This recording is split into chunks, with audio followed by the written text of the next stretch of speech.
What's up guys, my name is Raj Kumar Sharma and welcome to अपने कक्षा। और आज की वीडियो में बात करने वाले कंपेरेटर्स, कंपेरेबल्स और सॉर्टिंग के बारे में, वेरियस टेक्निक्स ऑफ सॉर्टिंग, इन सब चीज़ों के बारे में बात करने वाले हैं। तो सॉर्टिंग की जरूरत हमारे पड़ती रहती है, जब भी हम क्वेश्चन सॉल्व करते हैं तो काफ़ी बार सॉर्टिंग हमें करनी पड़ती है। लेकिन हमें पता है अगर इंटीजर्स को सॉर्ट करना है तो कोई दिक्कत नहीं, फ्लोट्स को सॉर्ट करना है कोई दिक्कत नहीं, लेकिन रियल ऑब्जेक्ट्स को अगर सॉर्ट करना है तो वहां पर उनको कैसे सॉर्ट करें, कैसे दो रियल ऑब्जेक्ट्स के बीच में कंपेयर करें, वहां पर काम आता है आपके कंपेरेबल्स एंड कंपेरेटर। ठीक है, अब सपोज करो हमारे पास एक लिस्ट ऑफ स्टूडेंट है, हमारे पास एक क्लास के अंदर मल्टीपल स्टूडेंट्स हैं, ठीक है, और हमें कहा जाता है कि इन स्टूडेंट्स को सॉर्ट करो। और स्टूडेंट्स के पास क्या क्या प्रॉपर्टी है, स्टूडेंट्स के पास प्रॉपर्टी है मार्क्स और उनका नेम। अब हम किस बेसिस पे सॉर्ट करें इनको, ठीक है, नाम के बेसिस पे सॉर्ट करना है या मार्क्स के बेसिस पे सॉर्ट करना है, वहां पर काम आते हैं आपके कंपेरेटर्स एंड कंपेरेबल्स। समझ में आ रहा है? अगर नहीं आ रहा तो कोई दिक्कत नहीं, हम जब करेंगे ठीक से तो समझ में आएगा आपको। तो स्टार्ट करते हैं कंपेरेबल, कंपेरेटर्स एंड सॉर्टिंग। तो कंपेरेबल इंटरफेस, ये दोनों के दोनों इंटरफेस यार, कंपेरेबल भी इंटरफेस है, कंपेरेटर भी इंटरफेस है, लेकिन दोनों में डिफरेंस क्या है, दोनों को यूज किस किस जगह पे करते हैं, आज हम वो समझ लेते हैं। कंपेरेबल एक ऐसा इंटरफेस होता है जो आपकी क्लास के अंदर प्रॉपर्टी को डिफाइन करता है कि ये क्लास अब इस तरीके से सॉर्ट होगी, इस क्लास का नेचुरल ऑर्डरिंग अब ये होने वाला है। तो this interface imposes the total ordering on the objects of each class that implements it. मतलब उसको उसने इंपोज कर दिया कि अब आपकी जो नेचुरल ऑर्डरिंग होगी, जो आपका जो सॉर्टिंग का तरीका होगा वो यही रहने वाला है। तो जैसे अगर एक स्टूडेंट क्लास है और उसके अंदर हमने कंपेरेबल इंटरफेस डिफाइन कर दिया कुछ भी कि ये इसका सॉर्टिंग का तरीका होगा, तो इसका मतलब ये जो स्टूडेंट्स हैं इनको अब से हम सिर्फ इसी बेसिस पे सॉर्ट कर सकते हैं। दूसरे बेसिस पे सॉर्ट करने के लिए कंपेरेबल आपकी हेल्प नहीं करेगा, वहां पे आपकी कंपेरेटर हेल्प करेगा। ठीक है, तो एक तरीके से कंक्रीट चीज है कंपेरेबल, और कंपेरेटर आपकी फ्लेक्सिबिलिटी आपको देता है सॉर्टिंग के लिए। अगर समझ नहीं आ रहा तो कोई दिक्कत नहीं, थोड़ी देर स्टिक करो, अभी समझ में आएगा सब कुछ जब हम कोड कर रहे होंगे। This ordering is referred to as classes natural ordering. ठीक है, नेचुरल ऑर्डरिंग डिफाइन करने का काम आता है। And the classes compare to method is referred to as the natural comparison method. तो कंपेरेबल इंटरफेस के अंदर आपका एक कंपेयर टू मेथड होता है, यहाँ पे देख रहे हो, public interface comparable of any type T, ठीक है, जेनेरिक है ये। List and arrays of object that implements this interface can be sorted automatically by collections.sort and arrays.sort। तो अगर आपके पास कोई array है तो वो आपका arrays.sort की हेल्प से सॉर्ट हो जाएगा अगर उसने कंपेरेबल इंटरफेस को इंप्लीमेंट किया हुआ है। और collections.sort के अंदर भी आप सॉर्ट कर सकते हो अगर आपने कंपेरेबल इंटरफेस को इंप्लीमेंट किया हुआ है। अब जरा बहुत बातें हो गई, अब जरा कोड में आते हैं। और यहाँ मैंने एक पैकेज बनाया हुआ है कंपेरेटर्स एंड कंपेरेबल्स। इसके अंदर ऐसा करते हैं, एक क्लास बना लेते हैं, स्टूडेंट क्लास। तो मैं इस क्लास को बनाता हूँ जरा जल्दी से।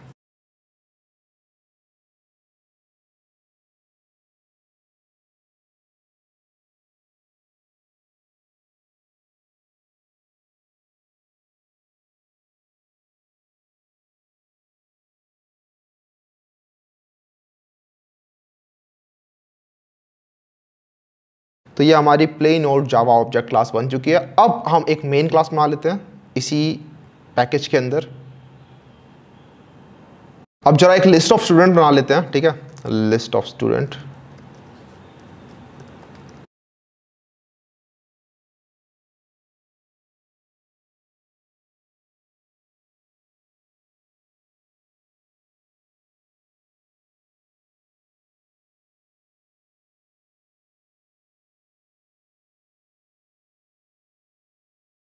यहाँ पर हमारी एक नॉर्मल स्टूडेंट्स बन चुकी है। और जरा अगर हम इनको प्रिंट करें तो देखते हैं प्रिंट कैसे करते हैं। So students dot for each,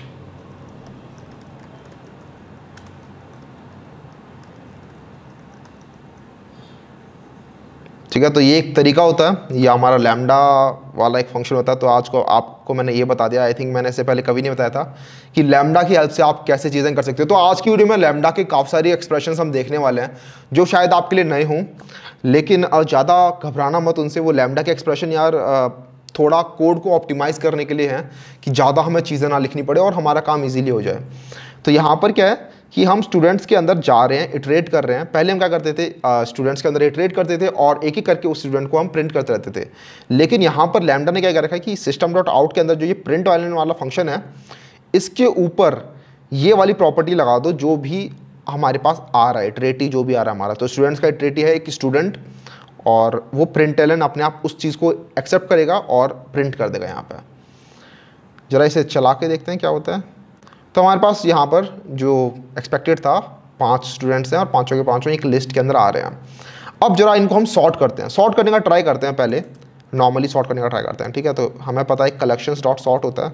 तो कलेक्शंस डॉट सॉर्ट के अंदर आपको सॉर्ट कराना है किसी चीज़ को, तो ये एक्सपेक्ट करता है एक ऐसा एरे या एक ऐसी लिस्ट जिसके जो आइटम्स हैं उन्होंने कंपेरेबल इंटरफेस को इंप्लीमेंट कर रखा हो। ठीक है, यहाँ देखो ये कह रहा है अगर हम इस मेथड के अंदर जाएं, इसकी डिक्लेरेशन को खोलें, तो ये कह रहा है कि टी एक्सटेंड्स कंपेरेबल, मतलब इसके अंदर एक ऐसा टाइप डालो जो कंपेरेबल को एक्सटेंड्स कर रहा हो। ठीक है, लेकिन हमारा जो टाइप है वो है स्टूडेंट और ये अभी नहीं कर रहा है कंपेरेबल को एक्सटेंड, तो ऐसा करते हैं इसे कर देते हैं।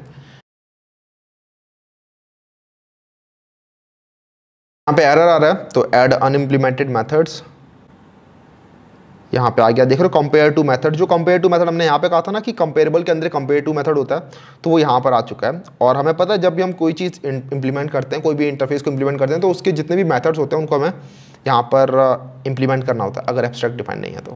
ठीक है, तो बात कर लेते हैं कंपेयर टू मेथड के बारे में। तो ये कंपेयर टू मेथड यार हमें कंपेरेबल से मिल रहा है, हमें पता चल गया, लेकिन यहाँ देख रहे हो ये एक अपने आप में एक आर्ग्यूमेंट ले रहा है ऑब्जेक्ट। इसका मतलब क्या है कि करंट ऑब्जेक्ट के साथ, जो करंट मेरा अभी ऑब्जेक्ट है उसके साथ इस वाले ऑब्जेक्ट को कंपेयर करो और एक इंटीजर रिटर्न करो। ठीक है, यहाँ पे इंटीजर रिटर्न करो और ये इंटीजर तीन फॉर्म्स ले सकता है आपकी, बेसिकली नेगेटिव हो सकता है, पॉजिटिव हो सकता है या फिर जीरो हो सकता है। कोई भी इंटीजर होता है उसकी यही डोमेन होता है ना, सारे इंटीजर्स का यही डोमेन है।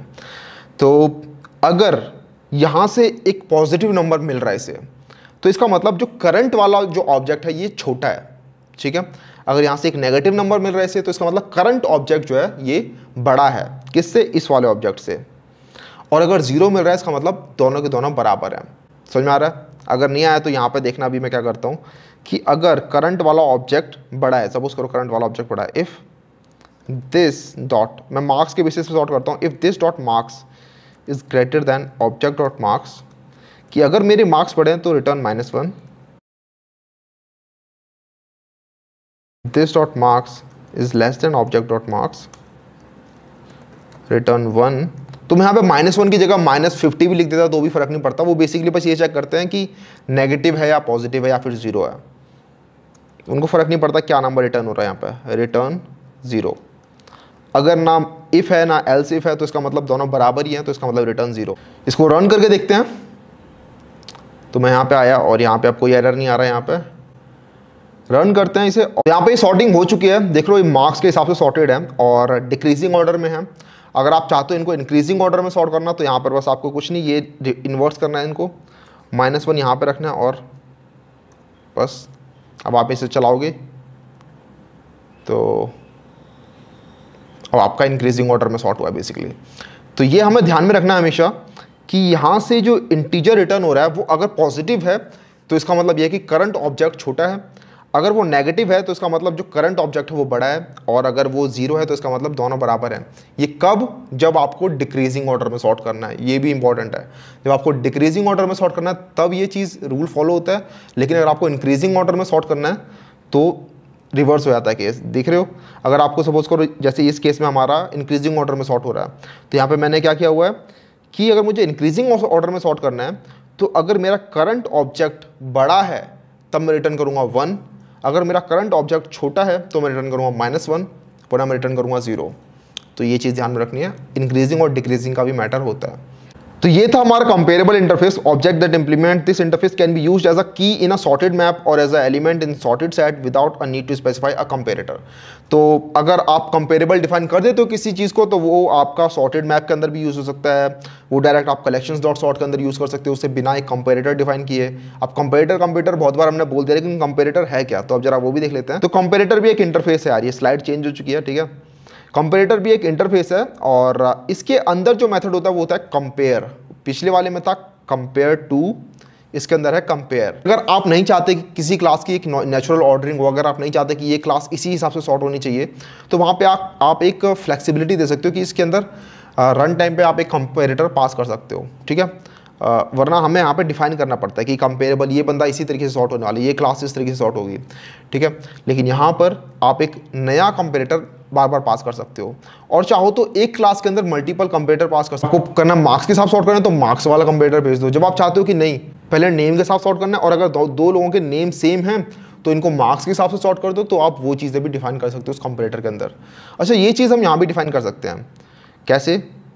सपोज करो दो लोगों के मार्क्स सेम आ गए, तो इसका मतलब वो लास्ट कंडीशन में यहाँ पे है ना, या यहाँ पहला वाला है बड़ा, दूसरा वाला है छोटा और तीसरा वाला है, अब दोनों के मार्क्स सेम है। तो अब अगर दोनों के मार्क्स सेम है तो हम एक और चीज़ कर सकते हैं, अब मैं इनको नेम के हिसाब से सॉर्ट कर देता हूँ। तो return this dot name dot compare to object dot name. तो ये कंपेयर टू कहाँ से आया? कंपेयर टू स्ट्रिंग, ये नेम स्ट्रिंग है और स्ट्रिंग ने कंपेरेबल ऑलरेडी इंप्लीमेंट किया हुआ है, दिखाएं स्ट्रिंग की इंप्लीमेंटेशन में आया मैं, और यहाँ देख रहे हो कंपेरेबल स्ट्रिंग। तो स्ट्रिंग ने ऑलरेडी कंपेरेबल अपना इंप्लीमेंट किया हुआ है और इससे इसने एक नेचुरल ऑर्डरिंग ले रखी है। और नेचुरल ऑर्डरिंग क्या है? अल्फ़ाबेटिकल ऑर्डरिंग, जो आपकी डिक्शनरी के अंदर होता है। और ये चीज़ हम यहाँ पर टेस्ट भी कर सकते हैं कि सपोज करो इन दोनों के, रोहित और अनुज के दोनों के सेम मार्क्स हैं, ठीक है। तो देखते हैं सॉर्टिंग किस बेसिस पे होती है फिर। तो क्योंकि इन दोनों के सेम मार्क्स थे 13, लेकिन अनुज पहले आता है ऑर्डरिंग के अंदर, तो इसलिए अनुज पहले और उसके बाद रोहित बाद में। तो जरा कंपेरेटर भी बना के देख लेते हैं काफ़ी सारे। तो ऐसा करता हूँ मैं, यहीं पे एक कंपेरेटर बना देता हूँ। तो कंपेरेटर बनाने के लिए कुछ नहीं करना पड़ता, आपको एक क्लास बनानी होती है जिसको आपको कंपेरेटर इम्प्लीमेंट करना होता है, जिस क्लास को, ठीक है। तो एक क्लास बनाते हैं, ठीक है। ये नॉर्मल क्लास है हमारी और इस क्लास को मैं ज़रा इम्प्लीमेंट कर देता हूँ, ठीक है। और इम्प्लीमेंट कर लेते हैं इन मेथड्स को, जो है कंपेयर। सिमिलरली इसका भी रिटर्न वैसे ही चलता है कि अगर ये रिटर्न करता है एक पॉजिटिव नंबर तो इसका मतलब O1 is greater than O2, अगर आपको डिक्रीजिंग ऑर्डर में सॉर्ट करना है तो। अगर ये रिटर्न कर रहा है एक नेगेटिव नंबर तो O2 is greater than O1, और अगर ये रिटर्न कर रहा है 0 तो इसका मतलब O1 and O2 are both equal. तो जरा ये चीज़ हम यहाँ पर डाल के देख लेते हैं कि सपोज करो sort by name then marks ना, तो अगर इनका नेम इक्वल है ऑलरेडी, सपोज करो, तो O1 डॉट नेम, अगर इन दोनों के नेम इक्वल हैं तो हम इनको मार्क्स के बेसिस पे सॉर्ट करेंगे। तो return O1 dot marks minus O2 dot marks. तो यहाँ पे मैंने क्या किया, यहाँ पे देख रहे हो मैंने O1 dot marks minus O2 dot marks किया हुआ है। इसका मतलब ये है कि अगर दोनों के नेम इक्वल हैं तो अब हम इन्हें मार्क्स के बेसिस सॉर्ट करना चाहते हैं, और अगर O1 के मार्क्स बड़े हैं O2 के मार्क्स से, तो अगर हम O1 dot marks minus O2 dot marks करेंगे तो एक पॉजिटिव नंबर मिलने वाला है, और अगर O1 के मार्क्स कम होंगे O2 के मार्क्स से तो एक नेगेटिव नंबर मिलने वाला है, और अगर दोनों बराबर होंगे तो 0 मिलने वाला है। तो हमने वो वाली प्रॉपर्टी को यहाँ पे यूज़ कर लिया, बजाय कि यहाँ पे हमने जैसे 3 चीज़ें डिफाइन कर रखी थी ना, ये 3 डिफाइन कर रखे थे, इफ़, एल्स, इफ़ और एल्स। यहाँ पे एक सिंगल लाइन में भी काम चल सकता है हमारा, जो कि होगी return this dot marks minus object dot marks, बस, ठीक है, जब आपको डिक्रीजिंग ऑर्डर में सॉर्ट करना है तो। और यहाँ पर पहले हमने चेक कर लिया, अगर नाम इक्वल है तो ये चीज़ करो, अगर नाम इक्वल नहीं है तब नाम के बेसिस पे सॉर्ट कर दो। तो नाम के बेसिस पे सॉर्ट करने के लिए रिटर्न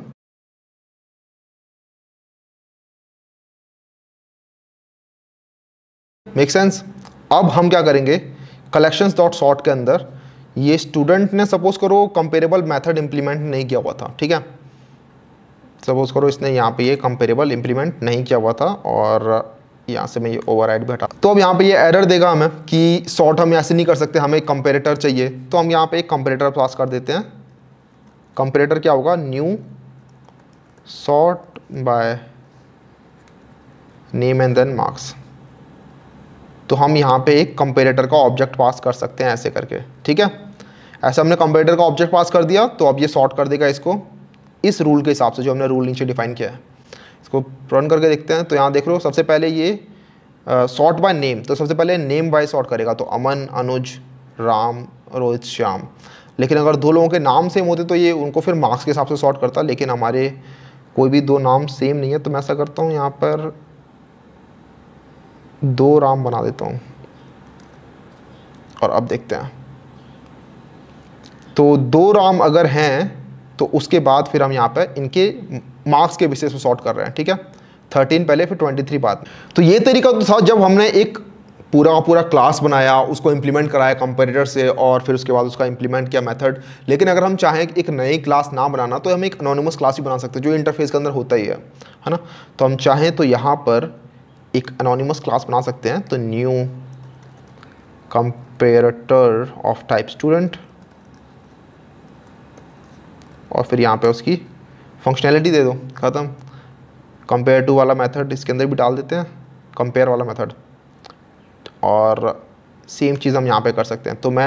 तो यहाँ पर मैंने एक नया क्लास नहीं बनाया और उसको कंपेयर मेथड नहीं दिया, मैंने खुद से एक एनोनिमस क्लास बना के डाल दिया, ठीक है। ये एक एनोनिमस क्लास बना दिया क्योंकि इसको सिर्फ एक ऑब्जेक्ट चाहिए कंपेरेटर का, तो यहाँ पर ये एनोनिमस तरीके से भी हम दे सकते हैं बिना एक नई क्लास बनाए, तो ये अभी भी काम करेगा, ठीक है, अभी भी सेम काम कर रहा है। तो आपको एडवांटेज समझ में आ रहा होगा। एडवांटेज इसका यही है कि आप जितने मर्जी चाहो उतने मर्जी कंपेरेटर आप बना सकते हो, और जब आपका मन कर रहा है कि इस क्लास को मैं इस हिसाब से सॉर्ट करना चाहता हूँ तो आप उसके अंदर वाला कंप्यूटर पास कर दो, जब आपको लगता है कि नहीं मैं दूसरे हिसाब से सॉर्ट करना चाहता हूँ तो आप एक दूसरा कंप्यूटर पास कर दो। वहीं अगर आपने कंपेरेबल बना रखा है उसे, तो आपको बार बार अगर चेंज करना है तो उसकी फंक्शनलिटी को डायरेक्ट उस क्लास में जाके चेंज करना पड़ेगा, ठीक है, उसकी नेचुरल ऑर्डरिंग को आपको चेंज करना पड़ेगा। यहाँ पर आपके पास फ्लेक्सिबिलिटी होती है। ये था नॉर्मल जावा 8 से पहले तक, लेकिन जावा 8 के बाद हमारे पास लैम्डा इंट्रोड्यूस होगा, और लैम्डा क्या कहता है कि अगर कोई ऐसा इंटरफेस है जिसके अंदर सिर्फ एक फंक्शन डला हुआ है तो हम उसके अंदर कुछ चीज़ें कर सकते हैं अच्छी अच्छी, जैसे कि देखते हैं क्या। तो मैंने ऊपर वाली चीज़ को नीचे कॉपी पेस्ट कर लिया है, और लैम्डा के हिसाब से क्या है कि लैम्डा ये कहता है कि अगर आपको पता है कि यहाँ पर नेक्स्ट आर्ग्यूमेंट जो है वो एक कंपेरेटर होने वाला है, तो आपको डिफाइन करने की जरूरत ही नहीं है कि ये कंपेरेटर होने वाला है। तो ये आप यहाँ से नाम हटा सकते हो उसका, और आपको पता है कि इसके अंदर एक ही मेथड है, तो आपको ये भी बताने की जरूरत नहीं है कि मेथड का नाम क्या है। आपको पता है कि ये मेथड एक इंटीजर रिटर्न करने वाला है और पब्लिक मेथड है, तो इसको भी हम उड़ा सकते हैं यहाँ से, ठीक है, हमें पता है ये। और फिर स्टूडेंट O1 O2, बस फिर यहाँ पे हमें ये डिफाइन करना पड़ता है कि ये लैम्डा फंक्शन है, तो उसके लिए एरो आ जाता है, and this arrow will extend till here, और हम इस चीज़ को यहाँ से हटा सकते हैं, और ये ख़त्म, ठीक है। तो ये एक चीज़ है जो लैम्डा के साथ आई है। और एक और चीज़ हम कर सकते हैं थोड़ी और, अगर हम चाहें इसके अंदर करना, तो हमें पता है कि ये स्टूडेंट क्लास की है ना, ये स्टूडेंट्स जो है ये स्टूडेंट टाइप का ही है, तो यहाँ हम यहाँ से इसे भी हटा सकते हैं, कंपाइलर को पता है। तो स्टूडेंट एंड स्टूडेंट ये दोनों भी जा सकते हैं, और हमारा यहाँ पे फिर भी काम चल रहा है। अब अगर हम इसे अभी भी चलें तो ये चलेगा, ठीक है, जैसे इसे चलना चाहिए।